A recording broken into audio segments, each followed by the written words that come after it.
প্রিয়তমার সময় আমার প্রিয়তমাতে একটা ক্যারেক্টারের জন্য বলেছিল, কিন্তু আমি চেয়েছি আমি যদি বড় পর্দায় আসি, বড় পর্দার মতো করে আসি, আমি ছোট রোল প্লে করে আমি আসবো না। দ্যাটস ওয়াই আমি প্রিয়তমায় কাজ করিনি।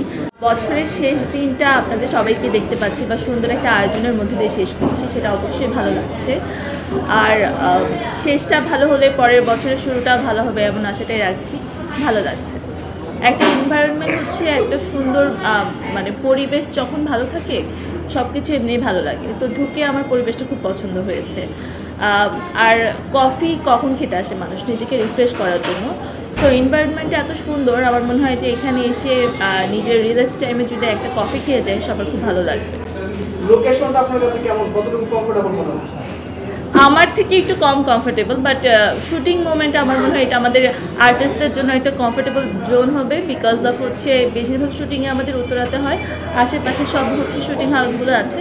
সো যারা উত্তরাবাসী তাদের জন্য তো খুব ভালো হয়েছে, বাট আমার বাসাটা এই উত্তরা থেকে একটু দূরে। সো আমার জন্য শুটিংয়ের বাইরে আসাটা একটু টাফ হবে। তারপরও যেহেতু নিজেদের একটা জায়গা অবশ্যই আসবো। 2024 কেমন কাটলো? মাশাআল্লাহ আমার 24 ভালো কেটেছে। 2025-এর এক্সপেকটেশন কি কাজ? 24-এ যেগুলো করা হয়নি সেগুলো 25-এ এক্সপেকটেশন রাখছি, নিজেকে আরও ডেভেলপ করা। আর 25-এ আরও ভালো ভালো কাজ করব, গুছিয়ে কাজ করব 25টায়। 2024-এর অ্যাচিভমেন্ট কতটুকু ছিল? অ্যাচিভমেন্ট যে বড় কথা 24-এ আমি আসলে নিজেকে বেশি সময় দিয়েছি। আমি 24-এ বলবো না যে অনেক বেশি কাজ করেছি, বাট আমি নিজেকে অনেক কিছুর জন্য প্রিপেয়ার করেছি, নিজেকে সময় দিয়েছি। সো 24 অ্যাচিভমেন্ট ওভাবে দেখার মতো কিছু না হলেও আমার জন্য ভালো লেগেছে। 2025 নতুন বছর আসতেছে, কাজের ব্যস্ততা নিয়ে যদি একটু বলতেন, সামনে কি কি কাজ আসছে? আচ্ছা, আমার তো সিরিয়াল যেহেতু আমি বেশি করি, আমার বেশ কিছু সিরিয়াল হাতে আছে। তো সিরিয়ালগুলো তো আছে, সেই সাথে আমি 25-এ 15-র পরে আমি একটু দেশের বাইরে যাচ্ছি, এসে আবার স্ক্যাজুয়াল দেওয়া, যাওয়ার আগ পর্যন্ত স্ক্যাজুয়াল দেওয়া। 2025 নতুন বছর আসছে, দর্শকদের জন্য কি বলবেন? দর্শকদের জন্য বলবো যে ভালোভাবে বছরটা যাক সবার। 24-এ তো আমাদের লাইফে অনেক উত্থান পতন গিয়েছে।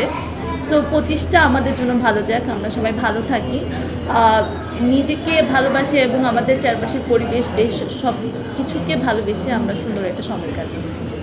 বর্তমানে কাজ করছেন, ওটিটিতে কাজ করছেন, বড় পর্দায় কবে দর্শক দেখতে পারবে? বড় পর্দায় আমার যদি গল্প মিলে যায়, আমি যদি যে টাইপের কাজ করতে চাচ্ছি আমার মন মতো যদি আসে, যে কোনো সময় দেখা যাবে। কার সাথে কাজ করবে যদি অফার পান? গল্পের উপর ডিপেন্ড করবে। অফারটা তো আসলে না, গল্পতে যে আসলে আসে তার সাথে কাজ করবে। বর্তমানে সোশ্যাল মিডিয়া আমরা দেখতে পাই যে অনেকেই যেমন কত মুভির অফার পায়, অনেকে যেমন কষ্ট করা যায়, অনেকে আমাদের সুপারহিরোর সাথে কাজ করবো, কাজ করতে সেই বিষয়ে কেমনভাবে আপনার পার্সোনালি? অবশ্যই আমাদের ইন্ডাস্ট্রির সবচেয়ে বড় সম্পদ যদি বলতে হয় সেটা সাকিব ভাই। সাকিব ভাইয়ের সাথে যদি আমার কাজের অফার আসে আমি অবশ্যই করবো। যেমন আমার প্রিয়তমার সময় আমার প্রিয়তমাতে একটা ক্যারেক্টারের জন্য বলেছিল, কিন্তু আমি চেয়েছি আমি যদি বড় পর্দায় আসি, বড় পর্দার মতো করে আসি, আমি ছোট রোল প্লে করে আমি আসবো না। দ্যাটস ওয়াই আমি প্রিয়তমায় কাজ করিনি, বাট তার সাথে কাজ করার অফার এসেছে ওইভাবে। তো ওইটা আমি এখন পর্যন্ত এক্সপেক্ট করিনি।